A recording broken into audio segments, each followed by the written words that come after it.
भाइयों और भाइयों की बहनों, this is not your average entrepreneurship YouTube channel. जो हम बोलने वाले हैं उससे आप ऑफेंड हो सकते हैं और बवाल भी हो सकता है। तो आगे बढ़ने से पहले ईयरफोन या हेडफोन लगा लो, वरना फालतू में 4 लोगों के बीच में इज्जत का फालूदा हो जाएगा। इस चैनल पर आपको बिजनेस, बकचोदी और ह्यूमर तीनों मिलेंगे। तो अगर बिजनेस का ज्ञान नहीं चाहिए तो बकचोदी और ह्यूमर के लिए ही रुक जाओ।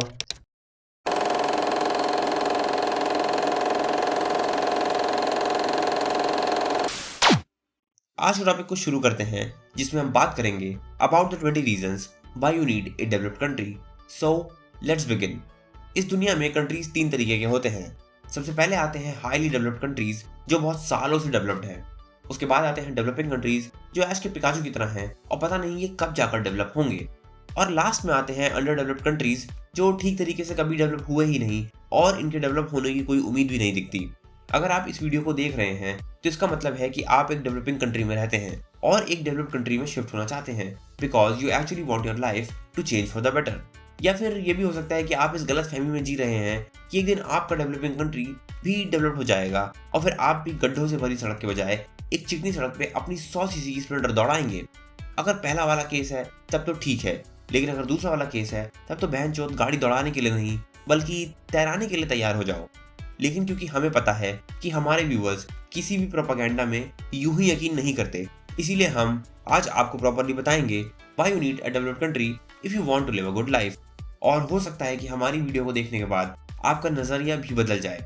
सो the 20 points are as follows. Point number 1, standard of living. जब आप एक डेवलप्ड कंट्री में रहते हैं तो you enjoy a very high standard of living. लेकिन यहाँ पर सवाल उठता है कि डेवलप्ड कंट्रीज में स्टैंडर्ड ऑफ लिविंग इतना हाई क्यों होता है as compare to developing countries.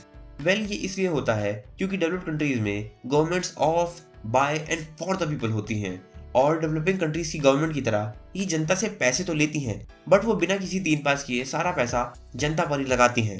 For example, Norway में एजुकेशन फ्री या फिर सब्सिडाइज्ड होती है। इसका मतलब ये है कि कोई भी ससुरा ऑलमोस्ट फ्री में पीएचडी तक पढ़ सकता है, फिर चाहे वो चाय बेचता हो, चौकीदारी करता हो या फिर वो कितना ही फकीर क्यों न हो। दूसरे एग्जाम्पल की अगर बात करें तो डेवलप्ड कंट्रीज में आपको दारू के पैसे भले देने पड़ते हों, लेकिन दवा के पैसे कभी नहीं देने पड़ेंगे, बिकॉज वहां पर लाखों का इलाज ऑलमोस्ट फ्री में हो जाता है। और अगर आपको हमारी इस बात पर यकीन ना हो तो अपने किसी भी कनाडा वाले प्राजी से पूछ लियो, यकीन हो जाएगा।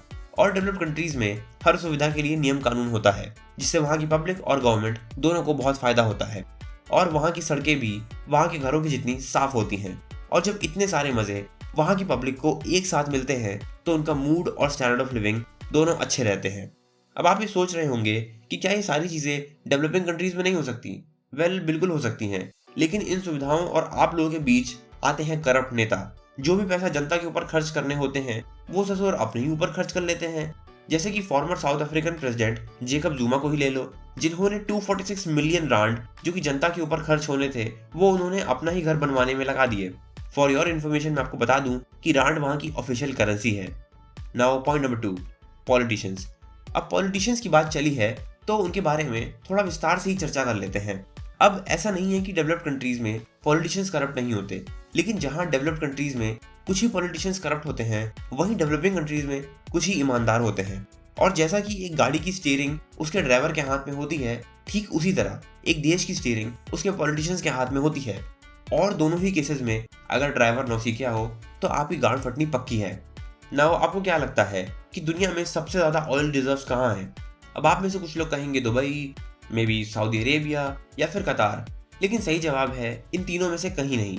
दुनिया में सबसे ज्यादा ऑयल रिजर्व्स वेनेजुएला में है, लेकिन इसके बावजूद भी वहाँ के नेताओं ने इसकी ऐसी गांड मारी कि आज वहाँ पर हाइपर इन्फ्लेशन है।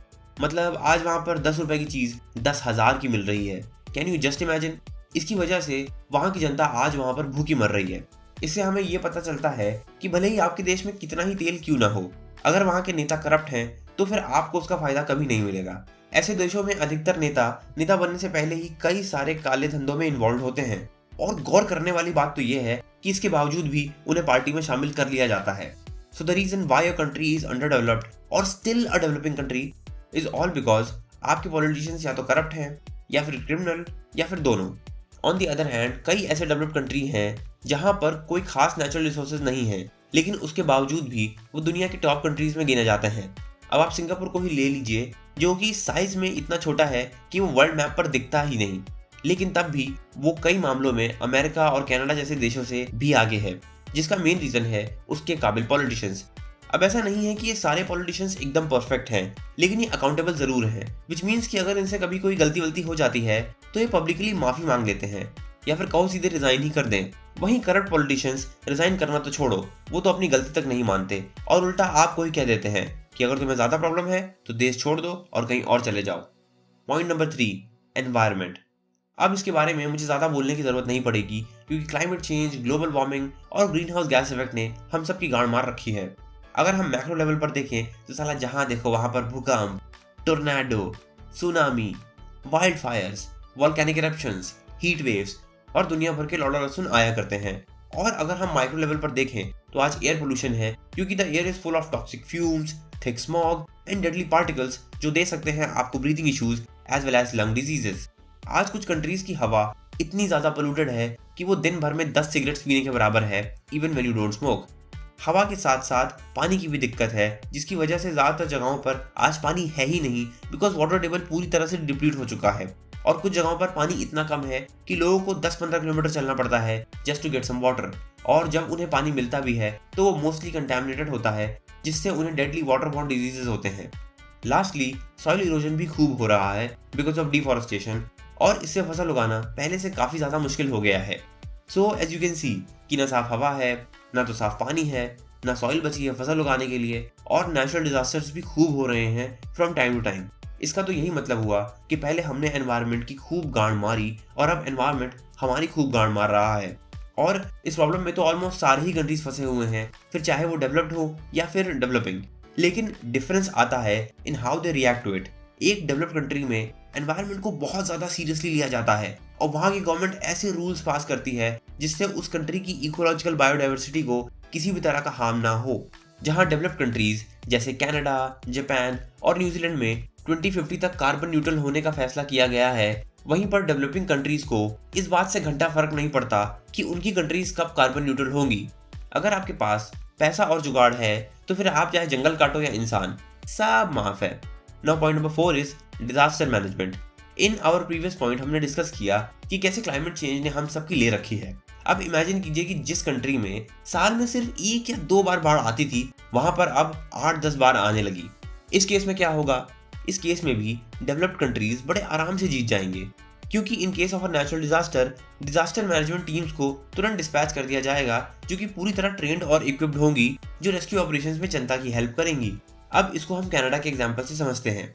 अभी कुछ महीने पहले कनाडा, जो कि आमतौर पर बर्फ जैसा ठंडा देश है, वो लावा की तरह उबलने लगा और वहां पर कुछ सिटीज में टेम्परेचर 50 डिग्रीज के पार चला गया और बस कुछ ही हफ्तों में 1000 से भी ज्यादा लोग मर गए। लेकिन वहां की गवर्नमेंट ने तेजी से काम करते हुए तुरंत कूलिंग सेंटर्स बनवा दिए ताकि लोगों को इस गांड फाड़ गर्मी से थोड़ी राहत मिले। ऑन दी अदर हैंड, जब पैंडेमिक चल रहा था तब कनाडा ने अपने सिटीजन्स को स्टिमुलस चेक्स दिए थे of $2000 per month for many months, irrespective कि आप एक फुल टाइम एम्प्लॉय हो, पार्ट टाइम एम्प्लॉय हो या फिर आप कॉन्ट्रैक्चुअल बेसिस पर काम करते हो। इससे पता चलता है कि एक डेवलप्ड कंट्री हर तरह की परेशानी से निपटने में सक्षम है, फिर चाहे वो नेचुरल हो या मैन मेड। वहीं दूसरी तरफ डेवलपिंग कंट्रीज में जब कोई नेचुरल डिजास्टर हो जाएगा, लोग मर जाएंगे या फिर लाखों लोग अपने घरों से बेघर हो जाएंगे, तब जाकर वहां की सरकार अपनी नींद से जागेगी और उस जगह का सर्वे करने के लिए निकलेगी। फिर नेताजी वड्डे वड्डे आश्वासन देंगे कि वो खूब सारा पैसा खर्च करेंगे और हर एक इंसान को कुछ XYZ अमाउंट मिलेगा जो उस डिजास्टर की वजह से अफेक्ट हुआ है, और फिर वो पैसा कभी भी किसी भी इंसान को नहीं मिलेगा। और अगर पैंडेमिक जैसा कोई मैन मेड डिजास्टर हो जाएगा, तब तो आप उम्मीद ही मत रखिए कि आपको किसी तरह की रिलीफ या स्टिमुलस चेक्स मिलेंगे फ्रॉम योर गवर्नमेंट, क्योंकि वो तो बिल्कुल करप्ट है और उसको तो इस बात से कोई लेना देना नहीं कि आप जिंदा भी हो या मर गए। Now the 5th point is opportunities. जब बात अपॉर्चुनिटीज की आती है तो दोनों डेवलप्ड और डेवलपिंग कंट्रीज में अपॉर्चुनिटीज लगभग बराबर ही होती हैं, लेकिन क्योंकि एक डेवलप्ड कंट्री में करप्शन बहुत कम होता है, इसीलिए ऑलमोस्ट सभी को आगे बढ़ने के बराबर मौके मिलते हैं और कोई भी किसी भी अपॉर्चुनिटी का फायदा उठा सकता है। लेकिन जब बात डेवलपिंग कंट्रीज की आती है, तब यहाँ पर एक अपॉर्चुनिटी का फायदा सिर्फ उसी को मिलता है जिसके पास 3 P में से कोई एक होता है, पैसा, पावर या पौआ। और इसका मतलब है कि आपकी गाड़ में जितना बूता है, अगर आप वो सब भी लगा दें, तब भी आपको घंटा कुछ नहीं मिलने वाला और कोई दूसरा मजे से ऐश करेगा जस्ट बिकॉज उसके पास आपसे ज्यादा पैसा, पावर या पौवा है। अब इसको एक बहुत ही मस्त एग्जांपल से समझते हैं। एक बार मेरे एक रिलेटिव ने एक गवर्नमेंट टेंडर भरा, लेकिन वो टेंडर हर बार की तरह सिर्फ एक ही इंसान को बार बार मिला। ऐसा क्यों? बिकॉज वो चचा वहां के लोकल एमएलए थे और उनके पास तीनों पी थे, जिससे कोई और चाहे कितनी भी हाई बिडिंग क्यों ना कर दे, टेंडर तो सिर्फ मंत्री जी को ही मिलेगा। तो अपॉर्चुनिटीज तो दोनों तरह के कंट्रीज में होती हैं, लेकिन उसका फायदा सिर्फ एक तबके के लोगों को ही मिलता है और बाकी के लोग बस लौड़ा ही हिलाते रह जाते हैं।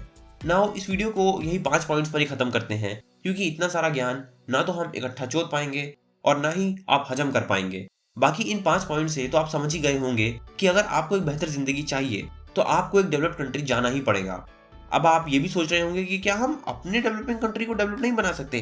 तो इसका सीधा जवाब है नहीं, और इसका रीजन हम इस सीरीज की लास्ट वीडियो में देंगे। तो स्टे ट्यून टू द डिस्विज। नाउ अगर तुमको ये वीडियो पसंद आई तो इस वीडियो में हमने जो ज्ञान पेला है उसको अपनी लाइफ में इम्प्लीमेंट करो और अपनी लाइफ को बेटर बनाओ। और अगर हमारे शब्दों से कोई ऑफेंड हुआ है तो हम बस इतना ही कहेंगे कि सच कड़वा है और जो ऑफेंड हुआ वो भड़वा है। इस वीडियो को लाइक, कमेंट या शेयर करने की कोई जरूरत नहीं है। चैनल पर आओ, वीडियो देखो, इन्फॉर्मेशन लो और पतली गली निकल लो। लेकिन अगर फिर भी तुमको ये वीडियो कुछ ज़्यादा ही अच्छी लगी हो तो दूसरों को इसके बारे में ज़रूर बताएं, और अगर अच्छी नहीं लगी तो गांड बनाएं और भाड़ में जाएं। मिलते हैं अगली वीडियो में। धन्यवाद।